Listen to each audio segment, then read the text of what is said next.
Hola queridos amigos, bienvenidos a mi Story Channel. Tal como les había prometido, ya se va acercando el video acerca de ese personaje que es muy interesante y también, ¿por qué no?, misterioso, llamado Metatron. Pero les debo contar algo. Cuando estaba preparando el video, vi que la introducción me quedó muy extensa, porque a mí me gusta introducir un tema con muchísimos argumentos y datos que puedan reforzar la información.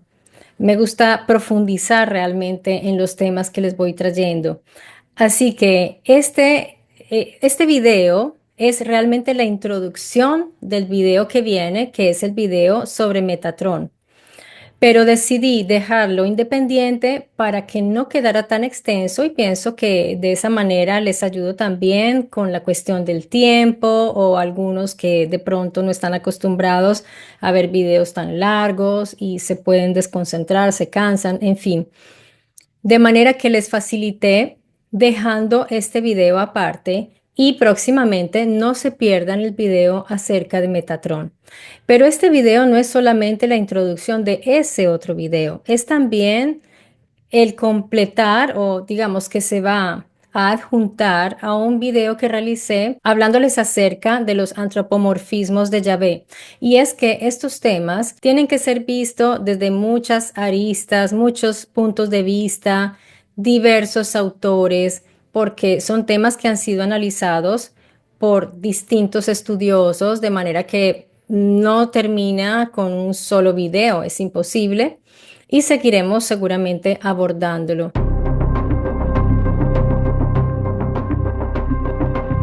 Y también les traje la investigación de la autora del libro La anatomía de Dios, que nos refirió también Mauro Viglino. Pero esta vez vamos a empezar también, como les había dicho en otra ocasión, a introducir los estudios de Mario Savant, que es un especialista en los libros de la Cábala, en el misticismo judío, de manera que me parece bastante acertado introducir estos conceptos que él ha estudiado a profundidad. Directamente de la fuente de Mario Savant, él comenta que en el siglo IV, antes de la era común, el Sanedrín, y él se refiere a que no era el Sanedrín corrupto, sino que era un Sanedrín mejor, esto según él, decretó las llamadas 18 enmiendas, las cuales fueron cambios en distintos versículos de la Biblia. No sé por qué Mario Savant se refiere a este Sanedrín como uno mejor que los otros que eran corruptos, porque este Sanedrín ya vamos a ver qué fue lo que hizo precisamente. Estas llamadas 18 enmiendas que realizaron ellos, que hicieron estos cambios de versículos de la Biblia, se trata de censuras.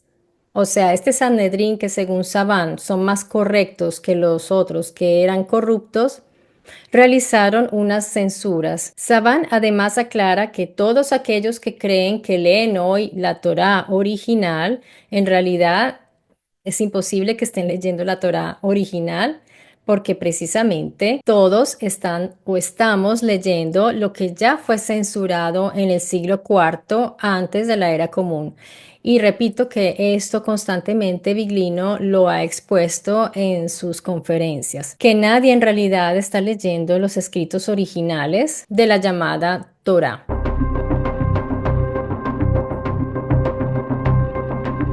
La censura aparece en el Talmud también. Savant lo escribió en su libro La Merkabá, El misterio del nombre de Dios, en la página 324. Y él nos da todos los versículos que cambiaron.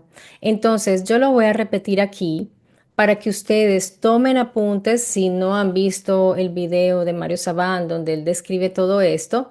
Yo les voy dando los versículos y son el Génesis 18:22, Números 11:15, Números 12:12, Primera de Samuel 3:13, Segunda de Samuel 12:14, Segunda de Samuel 16:2, Samuel 21, Primera de Reyes 21:10 y Primera de Reyes 21:13, Segunda de Crónicas 16:12, Job 1:5, Job 1:11, Job 2:5 y 2:9 y también 7:20, Job 32:3, Salmos 10:3, también 106:20, Eclesiastés 3:20, Jeremías 2:11, Lamentaciones 3:20, Ezequiel 8:17, Oseas 4:7, Habacuc 1:12, Zacarías 2:8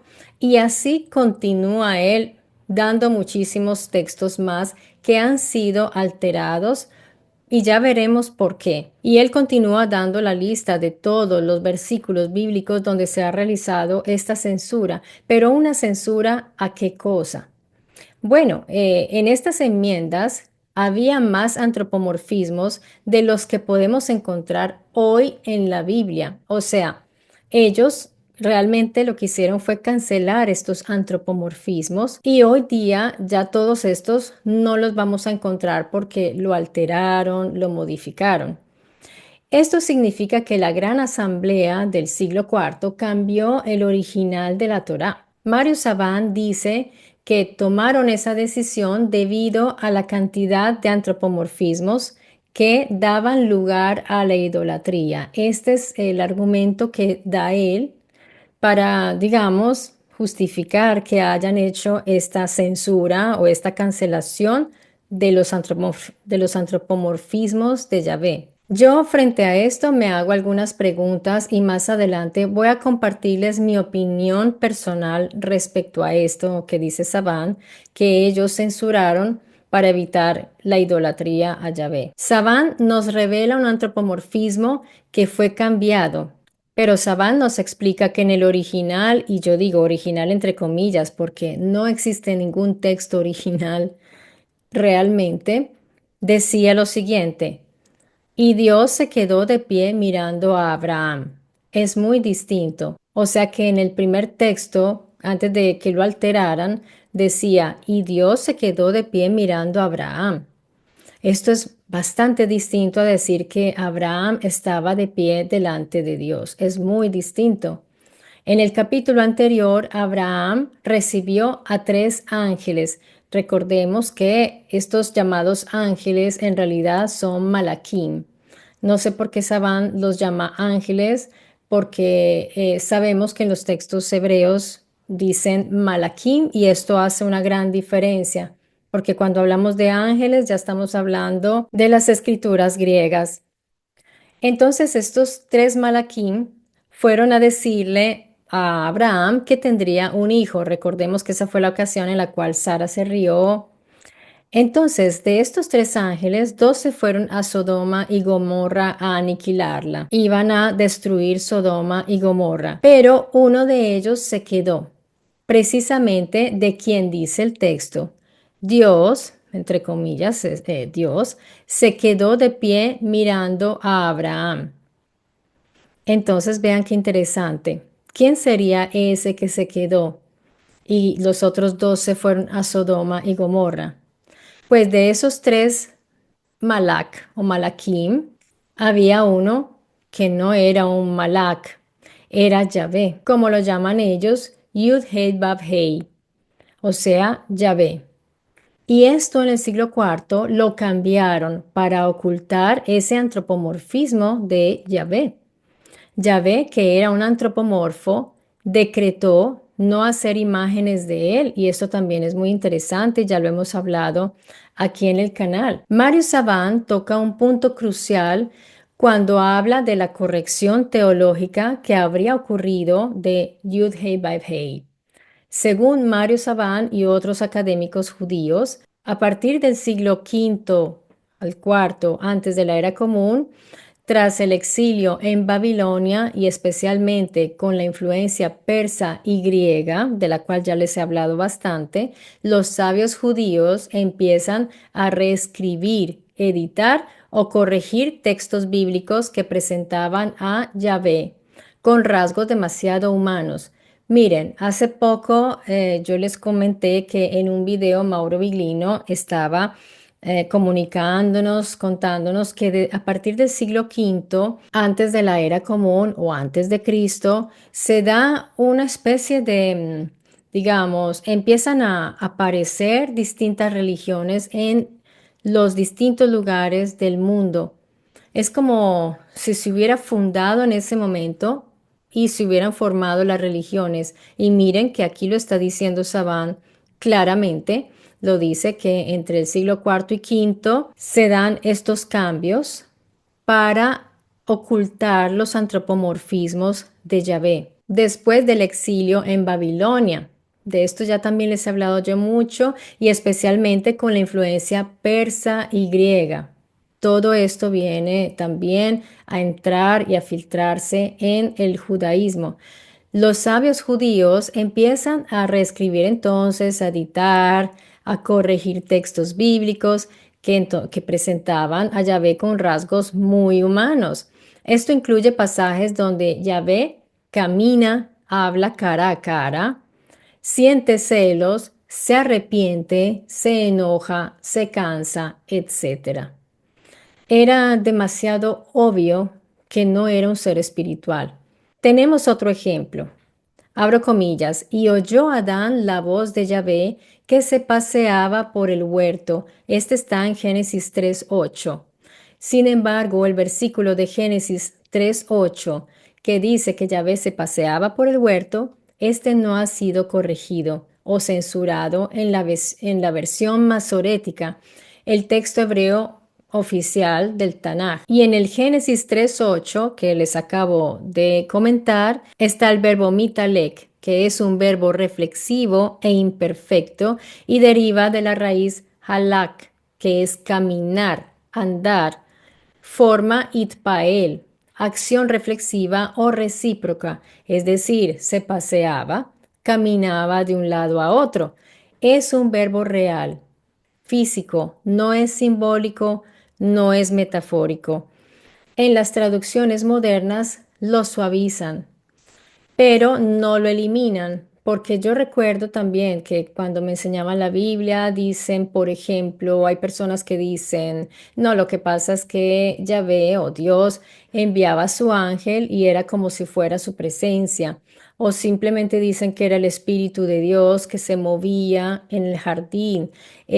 No especifican que caminaba y que se escuchaba sus pasos. Esto no lo especifican allí, lo empiezan a cambiar. Y este texto entonces es una prueba textual muy fuerte de que Yahvé es descrito literalmente como alguien con cuerpo, porque para desplazarte caminando por un espacio físico de un jardín, un lugar recintado, tienes que tener piernas, pies o no. No fue censurado porque es muy temprano en la narración, es muy antiguo, por lo cual cambiarlo afectaría a toda la estructura del relato de lo que sucedió allí en el Gan Eden. También porque ya en el siglo cuarto, antes de la era común, ese pasaje era demasiado conocido para eliminarlo sin haber levantado sospechas y porque posiblemente lo reinterpretaron, o sea, pudieron reinterpretarlo de una manera más fácil para no tener que censurarlo. Como les digo, se movía, circulaba, estaba presente, pero no dicen caminaba. Y ahí miren que en el original, entre comillas, sí está el verbo caminar, que es deriva de la raíz alak, que es caminar, andar. Entonces, pues no hay nada que interpretar allí. También ustedes saben que cuando la teología interpreta ciertas cosas para explicarlas, pues cuando se van hacia lo metafórico es tan fácil. Ellos dicen, no, no era Dios mismo, era su espíritu, era su voz, era su presencia, era su ángel a través del ángel. Así que pues no es tan difícil. Con la metáfora podemos decir lo que queramos y es muy fácil. El texto hebreo no deja lugar a dudas. El verbo usado es mitalek, caminando, no flotando. ¿Qué hace un ser espiritual entonces paseando físicamente por un jardín terrenal, por un lugar? Respecto al discurso de la idolatría que les mencioné, que es como la justificación que da Saban, el por qué censuraron esos textos, a mí me parece una acción bastante maliciosa haber hecho esto. A mí me parece que es más una justificación para esconder verdaderos intereses. ¿Será porque soy mal pensada o porque veo los resultados de lo que hemos visto en tanto tiempo respecto a lo que ha sido la teología y el poder de la religión? Entonces me cuesta trabajo pensar que haya sido simplemente para evitar una idolatría. La supresión de los antropomorfismos de Yahvé no fue solo una purificación teológica, ojo, sino un movimiento político religioso deliberado para transformar a un ser físico tangible y localizado en una entidad abstracta, omnipotente, incuestionable y universal. Este cambio ocurre en paralelo con un giro ideológico, el que les mencioné que sucedió después del exilio babilónico y sobre todo con la influencia persa y helénica.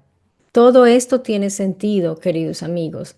Se inicia entonces una tendencia hacia el monoteísmo abstracto y la trascendencia total de Yahvé. Entonces, Yahvé pasa de ser un líder militar tribal, como ya hemos visto que se ha manifestado en el Antiguo Testamento, en las historias bíblicas, que tenía cuerpo, emociones y territorio, que se le presentó a Abraham y se paró delante de él, pasa a ser el Dios con D mayúscula, único, omnipresente, invisible y eterno. Pero este proceso tenemos que tener claro que no fue una cosa espontánea. Esto requirió de reescritura, censura, reinterpretación de los textos antiguos. Y aquí lo estamos viendo y nos lo está diciendo el mismo Mario Sabán. No les estoy diciendo nada aquí de otros autores, lo digo de una persona que se especializa en textos hebreos antiguos y Kabbalah.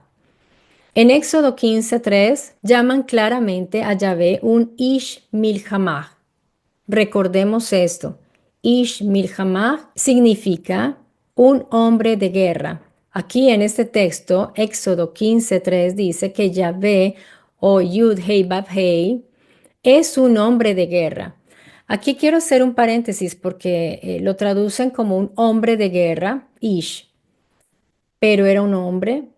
Entonces, yo prefiero dejarlo como un, digamos, un ser, un individuo masculino, porque recordemos que la naturaleza de Yahvé todavía tiene unas zonas interesantes que hemos ido analizando y no quiero cerrar la puerta a esa posibilidad de que Yahvé no era un ser humano como los otros, porque ya hemos visto que era distinto y era capaz de hacer cosas que los otros no, y es analógico a los Anunnaki, a los Teoi, así que yo no quiero decir que era un hombre de guerra, porque un hombre es un humano masculino. Entonces, un Ish es un macho de no sé de qué especie, un macho de guerra. Yahvé Ish Milhamah, varón de guerra, lo podemos también llamar. Este versículo es muy explícito y directo. No hay metáforas aquí, amigos míos. Yahvé no era un Dios de amor, ni de la filosofía, ni del perdón. Era un Elohim masculino o macho poderoso, juez, líder militar, vengador, celoso que guiaba a ejércitos. No me lo estoy inventando yo, eso lo pueden ustedes encontrar allí mismo en los escritos hebreos antiguos de lo que hoy llamamos la Biblia o Antiguo Testamento. Pero hay algo que no debemos ignorar tampoco. Recordemos que según muchos estudiosos como Mark S. Smith, Thomas Romer, C.F. Michel, el dios principal cananeo era El, padre de los dioses, de donde viene el término Elohim. Y Yud-Heh-Vav-Hei aparece como una deidad menor del desierto. Posiblemente del sur, una deidad. Yo lo llamaría mejor un Elohim menor del desierto, posiblemente del sur, un lugar localizado, como nos lo ha dicho tantas veces Mauro Viglino. Temán, Seir, Parán, Edom, Madián. Esto lo pueden ver en Deuteronomio 33:2 y Jueces 5:4. Yahvé vino de Seir, resplandeció desde el monte Parán. Esto está en Deuteronomio 33:2.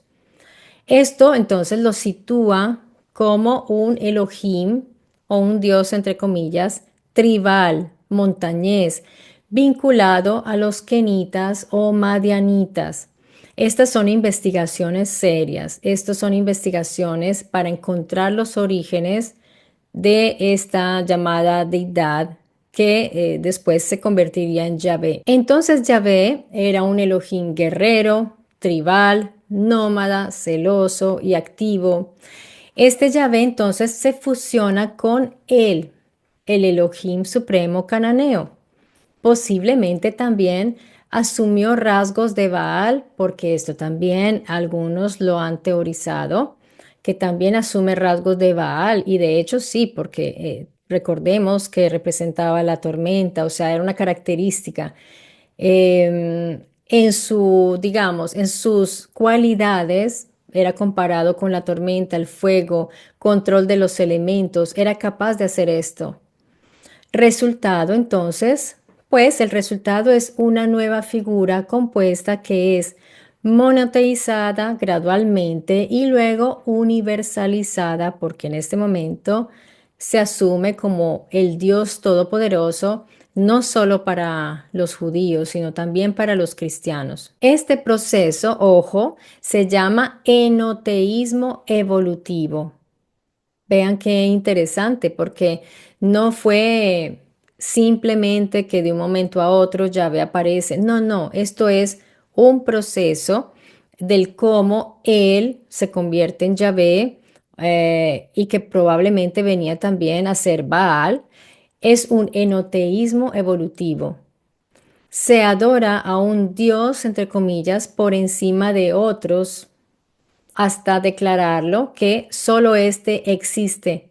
Entonces se convierte en el único y el más importante. Entonces, amigos, ahora sí les comparto mi punto de vista y la hipótesis que me he ido formando, que seguramente coincide con lo que hemos ido estudiando, pero yo misma digamos, ya tengo esta hipótesis después de todo lo que hemos ido leyendo y descubriendo. Hubo un personaje histórico, real, un caudillo, líder de clanes que tenía armas avanzadas, que dirigía campañas violentas como las de Josué y que fue percibido como Dios y lo llamaban Elohim por sus seguidores. Elohim, poderoso, fuerte. Ese personaje fue deificado, sus hazañas contadas como obras de Yahvé, o sea, era un héroe como tantos otros en la antigüedad. Con el tiempo, su figura se fusiona con ese dios tribal Yahvé y luego se convierte en el dios nacional de Israel. Ese fue todo su proceso, pero el personaje existió seguramente, o eso es lo que yo pienso. Además que tenemos escritos, tenemos pictografías, tenemos grabados en piedra en lugares arqueológicos donde está Yahvé y su Asherá. Entonces, ¿existió realmente este personaje? Sí. Lo que todavía no está claro es su naturaleza. Y ahí pues ya nos diferenciamos unos de otros, porque para mí, en lo personal, y esto es una opinión mía, ustedes no tienen por qué pensar igual a mí, pero se las comparto. No es que se las quiera imponer. Para mí no era un humano, así como no lo eran los de hoy y tantos otros. Era de una naturaleza distinta. De hecho, se habla también de los lugares de donde venían, etcétera, etcétera. Y esto miren que sucedió también con Rómulo y Quirino en Roma. Sucedió también con Quetzalcóatl en Mesoamérica y con Gilgamesh en Sumeria. Vean, por ejemplo, en Génesis 18, cuando Dios, entre comillas, come con los humanos, o cuando Dios desciende físicamente en Éxodo 19:11, o que se lo puede ver de espaldas en Éxodo 33:23, cuando se enoja, se arrepiente, cambia de idea, lucha cuerpo a cuerpo con Jacob. Todo esto no describe a un ser metafórico perfecto, sino a una entidad personal, corpórea y activa. Y esto es parte de todos estos estudios que estamos realizando, que se van uniendo para poder ir completando todo el rompecabezas.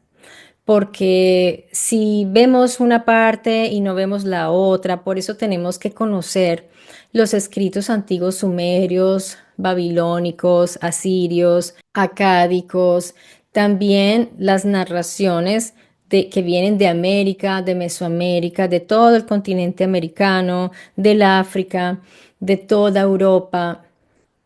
Y no nos olvidemos de Oriente, porque empecemos por las culturas más antiguas, también en la India, en fin, no podemos limitarnos a una sola narración. Ahora entonces es su turno de dejar sus opiniones y sus comentarios y esperen, como les dije, muy pronto el video acerca de Metatron y seguiremos avanzando, avanzando y profundizando en lo que ya hemos visto. No sé si lo notaron, pero mi gatico estaba esperando a que le abriera la puerta, pobrecito, y tuve que parar el video. Entonces, no piensen que fue un acto de magia que se desapareció. Realmente tuve que ir a abrir la puerta y ya salió. Pero el problema es que él no dice nada. Él se queda ahí mirando la puerta. Él asume que yo ya sé. Ellos son increíbles, ellos asumen que nosotros entendemos y comprendemos todo. Y respecto a los gatos, quería hacer un comentario que no tiene nada que ver aquí, seguramente con el video que acabo de hacer, pero yo los observo mucho a ellos en sus comportamientos y ellos se comportan muy parecido a los dioses. De hecho, los gatos también fueron adorados, literalmente adorados en Egipto. ¿Por qué sería? Porque son unos animales muy, muy especiales en todo sentido y no es retórica mía, realmente lo son. Y sus comportamientos, esa elegancia, ese porte que tienen, y ellos asumen que nosotros les pertenecemos. Un gato nunca va a tener una actitud sumisa porque ellos son totalmente autónomos y podrían vivir sin nosotros. Realmente somos nosotros los que los hacemos dependientes de nuestro afecto, de nuestra compañía, porque el gato tiene una naturaleza totalmente independiente, son cazadores, son autónomos en todo sentido. Y no me deja de parecer algo sorprendente cómo llegan estos escritos tan concretos, tan reales en sus narraciones a convertirse en algo metafórico y es más, a convertirse en la guía espiritual de muchas personas. Pues a mí me llama mucho la atención. Para mí lo fue un tiempo, pero porque a mí me lo enseñaron mediante otros libros a ver estos escritos como un compendio de consejos de vida, de consejos que Dios mismo nos daba para poder vivir mejor. Y yo lo creí porque constantemente me estaban adoctrinando con esta idea y uno llega a ver eso a pesar de que cuando se tocan ciertos pasajes bíblicos uno dice, pero no entiendo esto para mi espiritualidad, en qué cosa podría servirme y son unos escritos realmente épicos, de guerras, de tantas cosas que han vivido seres humanos en el pasado, cosas reales, seres humanos que cometían errores y que de todas maneras dentro de las religiones eran una especie de santos, de guías espirituales, los han convertido en guías espirituales, manejan ese libro, esos libros, esos escritos, porque no es un libro, como si fuera un manual para la vida.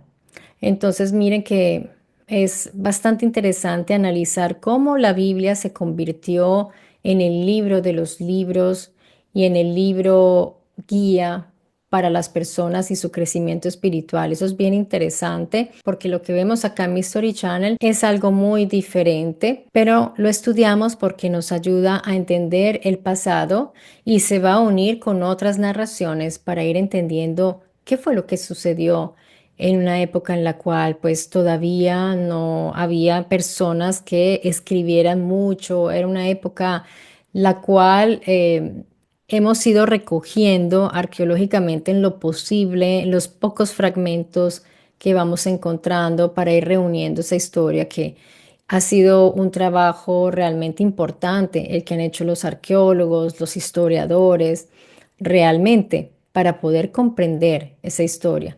El problema es que es difícil que un historiador que sí lee literalmente la Biblia para entender la historia, tome literalmente ciertos pasajes que parecen fantásticos. Pero no se preocupen porque aquí en Mystery Channel todo eso que llamamos misterios simplemente son velos que se le han ido poniendo a estas narraciones.